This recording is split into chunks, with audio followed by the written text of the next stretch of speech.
Assalamualaikum warahmatullahi wabarakatuh. Selamat pagi saudara, semoga sehat selalu dimanapun Anda berada. Senang sekali kembali bersama saya Mutia Fatia Erlison dalam Sapa Aceh. Kali ini kita akan membahas terkait dengan menciptakan sekolah aman untuk semua anak. Nah saudara, perlu diketahui bahwasanya kasus kekerasan terhadap anak di Aceh masih menjadi persoalan yang sangat serius dan juga memerlukan perhatian bersama. Nah, perlindungan anak tidak cukup hanya dilakukan setelah kasus terjadi, tetapi juga mulai dilakukan upaya pencegahan melalui keluarga, sekolah, masyarakat, hingga kebijakan pemerintah. Nah, langkah konkret yang telah dilakukan oleh Dinas Pemberdayaan Perempuan dan Perlindungan Anak di Aceh dalam menciptakan lingkungan yang aman bagi anak kira-kira seperti apa? Sudah hadir di tengah-tengah kita bersama dengan Ibu Mutia Juliana SSTP MSI selaku Kepala DP3A Aceh. Selamat datang Ibu, bagaimana kabarnya? Selamat datang, selamat bertemu. Alhamdulillah dalam keadaan baik.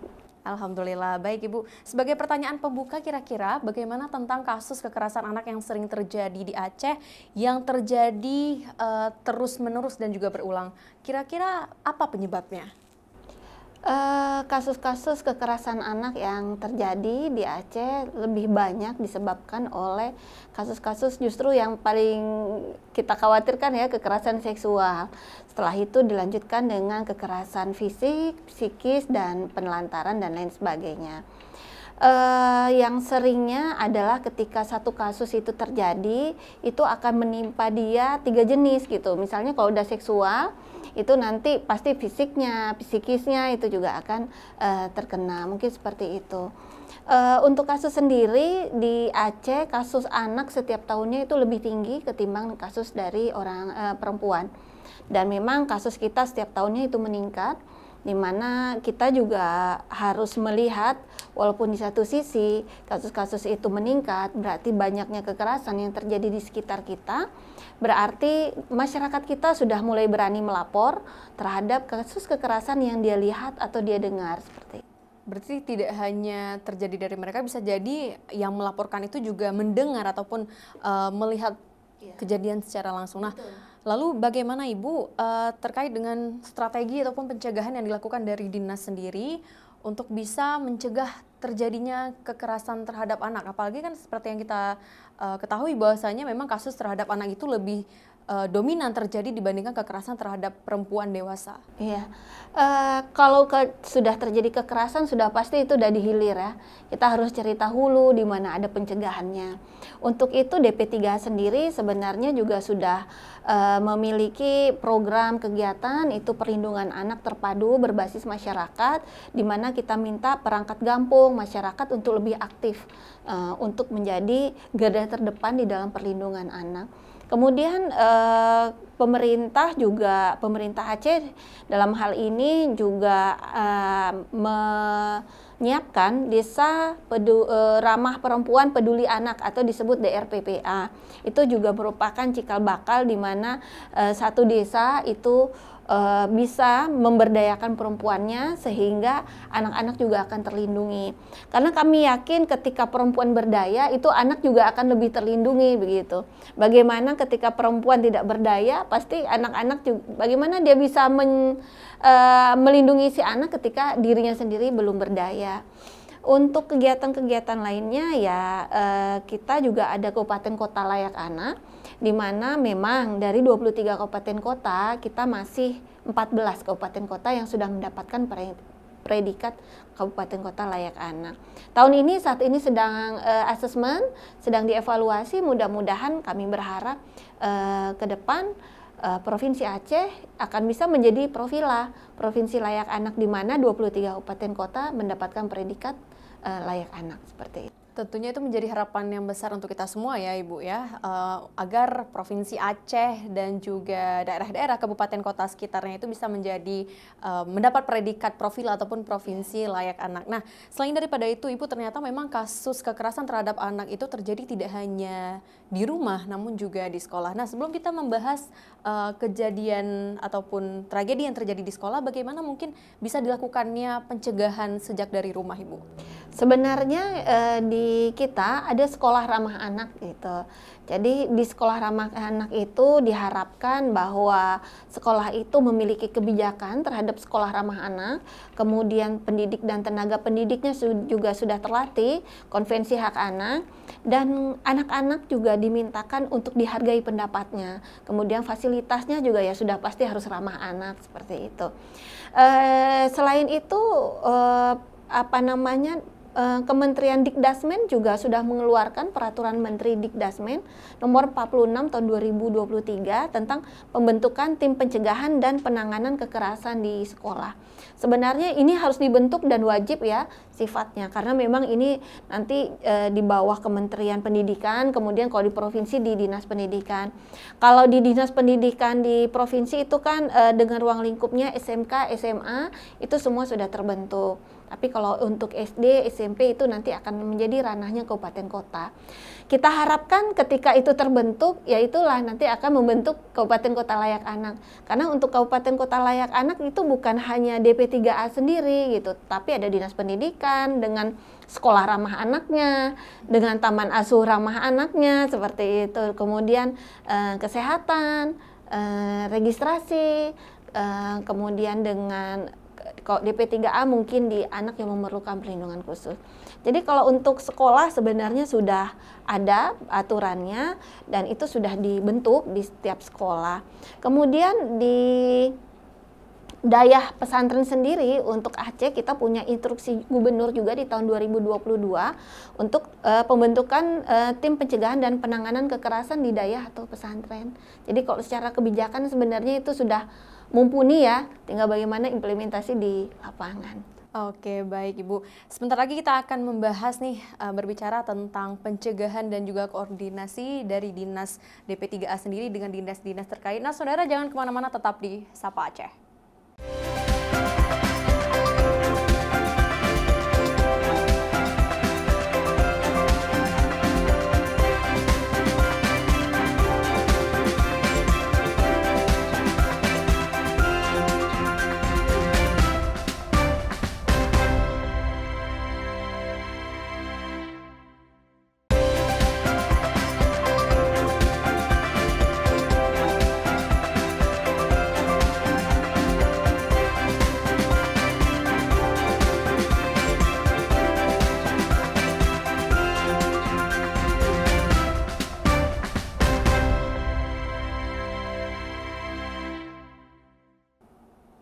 Assalamualaikum warahmatullahi wabarakatuh. Saudara, terima kasih masih bersama saya Mutia Fatia Erlison dalam Sapa Aceh, masih membahas tentang menciptakan sekolah aman untuk semua anak. Nah, bagaimana Ibu kira-kira berbicara tentang pencegahan dan juga koordinasi antara DP3A dan juga dinas terkait, apakah sebelum terjadinya kekerasan itu ada langkah-langkah untuk tidak terjadinya kekerasan gitu? Mungkin ada bekerja sama dengan KUA dan memberikan pembekalan kepada mereka-mereka yang akan menikah supaya diberi nilai-nilai parenting. Kalau kita cerita kekerasan, apalagi di dalam rumah tangga ya, KDRT itu pasti juga menimpa kepada perempuan dan anak. Kami ada bekerja sama dengan tim PKK Provinsi Aceh. Mereka setiap tahunnya itu membuat sekolah samara. Jadi sekolah Sakinah Mawaddah Warohmah. Dan itu sekitar 4 hari dan ijazahnya itu diakui oleh KUA untuk maksudnya mereka nggak perlu lagi ikut pelatihan yang di KUA seperti itu. Jadi di situ memang diajarkan bagaimana pola asuh, pendidikan, bagaimana regulasi emosi untuk dengan pasangan, terus bagaimana bagaimana berumah tangga seperti itu. Jadi makanya namanya sekolah samara seperti itu kan. Kemudian di DP3A sendiri kita ada pusaka, puspaga, pusat pembelajaran keluarga, sawu keluarga. Jadi pusaka gitu ya. Oh, iya. Jadi yang namanya keluarga itu sebenarnya bukan hanya ibu, ayah, anak, tetapi komunitas juga. kemudian pihak sekolah itu juga masuk di dalam pusaka tersebut. Jadi kami datang, kami hadir, memberikan informasi, memberikan masukan-masukan, kemudian juga kami menerima gitu pengaduan-pengaduan, misalnya seperti ada anak yang kecanduan game gitu. Karena kita juga punya UPTD PPA kan, UPTD penanganan kekerasan terhadap perempuan dan anak. Kalau itu kan sudah terjadi gitu. Tapi kalau Puspaga ini sebelum terjadi. Jadi ada orang tua yang datang, anak saya udah kecanduan ini, HP udah nggak bisa lepas, nanti akan dibantu oleh tim psikolog kami seperti itu. Dan memang koordinasi ini tidak terbatas dengan beberapa dinas, termasuk dengan dinas pendidikan. Ketika kami masuk ke sekolah seperti itu, kita memberikan informasi apa itu kekerasan, bagaimana dan kemana harus melapor jika terjadi kekerasan. Jadi kadang-kadang kami masuk di upacara hari Senin seperti itu. Jadi memang, dan itu kalau kami provinsi mungkin terbatas di Banda Aceh atau Aceh Besar. Tetapi di kabupaten kota itu kami juga meminta agar mereka juga turun-turun ke sekolah bersama forum anaknya mungkin, karena ketika peran teman sebaya yang berbicara itu akan lebih masuk ketimbang kita orang dewasa yang cerita A, B, C begitu ya. Jadi ketika anak-anak yang memberikan informasi biasanya itu akan lebih diterima. Dan biasanya ketika kami masuk ke sekolah seperti itu mulai deh ada 1, 2, 3 laporan gitu. Mereka bertanya apakah ini dalam misalnya terjadi sesuatu, apakah ini kekerasan atau apakah ini bukan kekerasan, seperti itu. Dan biasanya kami memberikan, kalau masuk ke sekolah ya, kami memberikan kuesioner tanpa nama. Jadi nanti ketika kami dapatkan itu nanti kami akan diskusikan dengan pihak sekolah. Kemudian nanti kita akan coba lihat, kita akan tracking gitu. Jadi itu pola-pola pencegahan yang kami coba di sekolah. Kalau secara keluarga yaitu dengan pusaka gitu kan, dengan pembelajaran sekolah samara tadi, dengan TPPKK dan juga dengan KUA. KUA memang juga memberikan pembelajaran sebelum menikah ya, kalau nggak salah saya ada 2 hari atau 3 hari. Jadi setelah itu mereka akan mendapatkan sertifikat, baru bisa mengajukan pernikahan seperti itu. Oke, baik. Jadi memang ternyata dari kebijakan pemerintah dan juga pada implementasinya itu sudah dilakukan upaya-upaya supaya terjadi pencegahan kekerasan terhadap anak maupun perempuan ya, Bu. Nah, lalu bagaimana itu adalah pencegahan dalam bentuk lingkungan rumah. Lalu bagaimana strategi dari DP3A sendiri untuk bisa dilakukannya pencegahan kekerasan terhadap anak yang terjadi di sekolah, Ibu? Tadi seperti saya sampaikan ada Puspaga Sahu Keluarga yang kami masuk gitu setiap hari Senin biasanya. Dan beberapa sekolah di lingkungan Banda Aceh dan Aceh Besar ini ketika MPLS mereka juga minta gitu untuk kami masuk mensosialisasikan kekerasan gitu, pencegahan kekerasan yang bisa terjadi di sekolah. Jadi kerjasama kita dengan Dinas Pendidikan sebenarnya cukup erat, dan juga kita memberikan masukan materi-materi di dalam format-format MPLS. Karena yang memang kita dapati beberapa kali adalah pola kekerasan yang dilakukan oleh senior terhadap juniornya seperti itu. Seringnya di dalam sekolah-sekolah yang berbasis asrama ya, karena kadang-kadang di situ yang justru tidak terlihat oleh pengasuh maupun oleh para pendidik.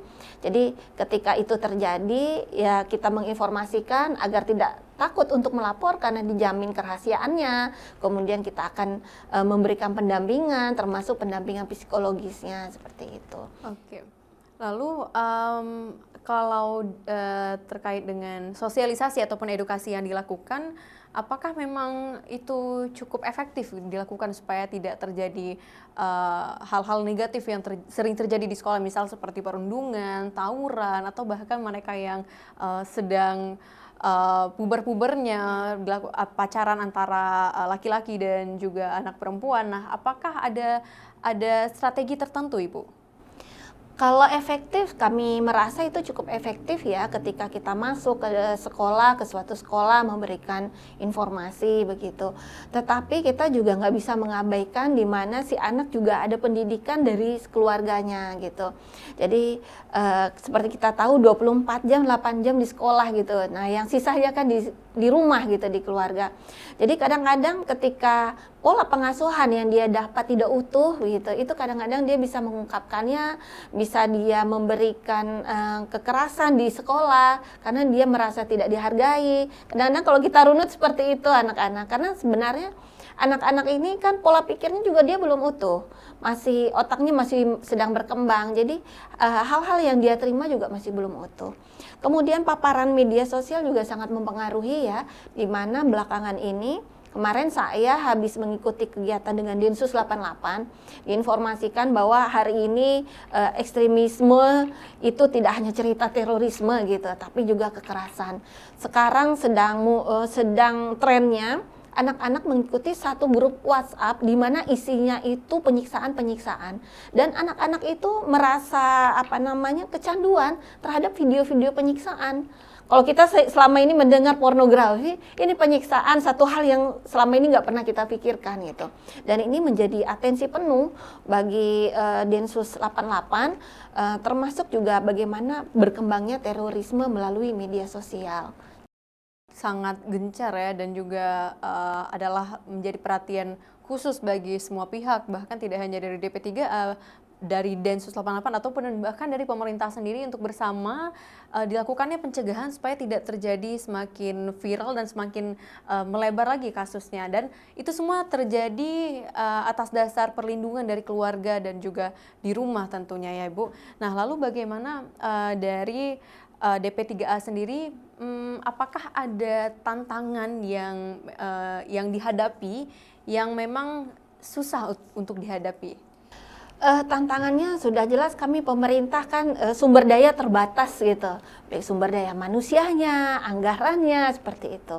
Dan memang pola-pola yang kami lakukan hari ini yaitu kerjasama, sinergisitas dengan seluruh pihak seperti itu. Kayak tadi saya sampaikan, kita dengan Dinas Pendidikan kita masuk gitu kan, kemudian dengan KUA, dengan TPPKK seperti itu. Jadi apa yang dapat kita upayakan kita jalankanlah bersama-sama. Termasuk dengan lintas sektor seperti dengan Densus 88, mereka juga kami minta bantu untuk bisa memberikan informasi-informasi kepada anak-anak gitu, kepada masyarakat tentang fenomena hari ini yang terjadi yang nggak pernah kita bayangkan.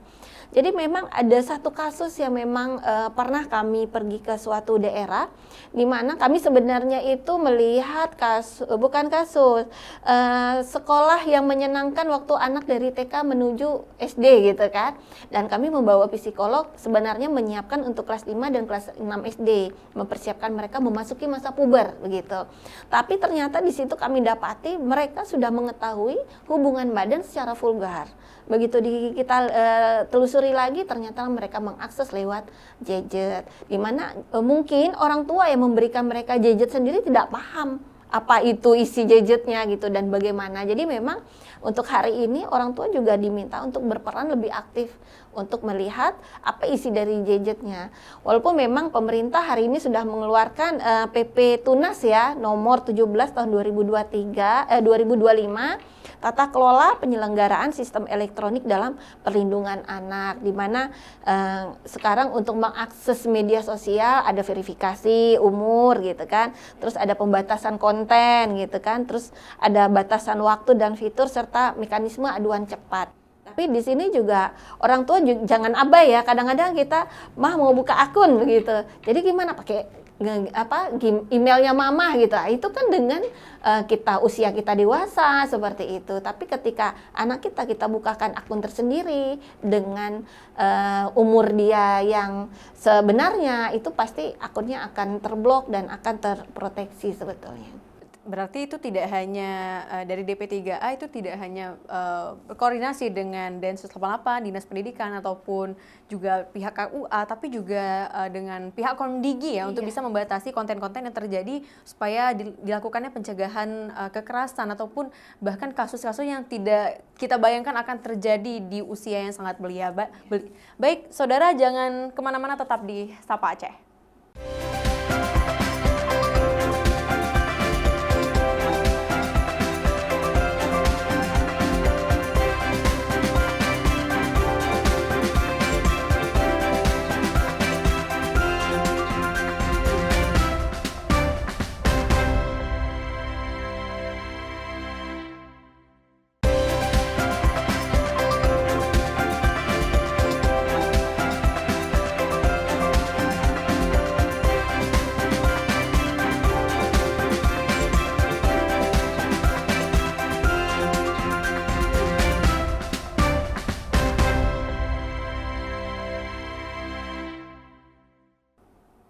Assalamualaikum warahmatullahi wabarakatuh. Saudara, terima kasih masih bersama saya Mutia Fatia Erlison dalam Sapa Aceh dan membahas terkait dengan menciptakan sekolah aman untuk semua anak. Nah, Ibu kira-kira bagaimana tentang keluarga korban yang mungkin salah satu dari anggota keluarganya itu ada yang menjadi korban kekerasan seksual. Nah, bagaimana cara ataupun strategi dari Dinas DP3A untuk memastikan supaya mereka itu mau melaporkan tanpa memikirkan adanya stigma ataupun aib dari korban?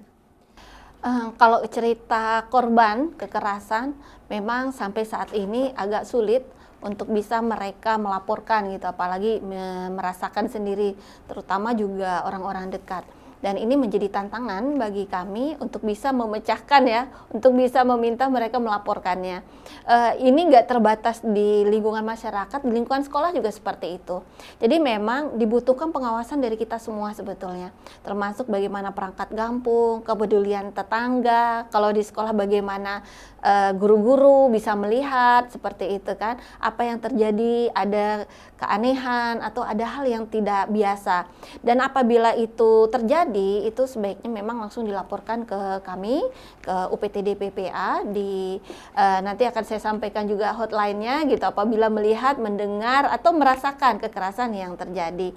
Dan memang untuk itu betul sulit, tidak mudah untuk bisa meyakinkan mereka akan didampingi, kerahasiaan itu 100% seperti itu.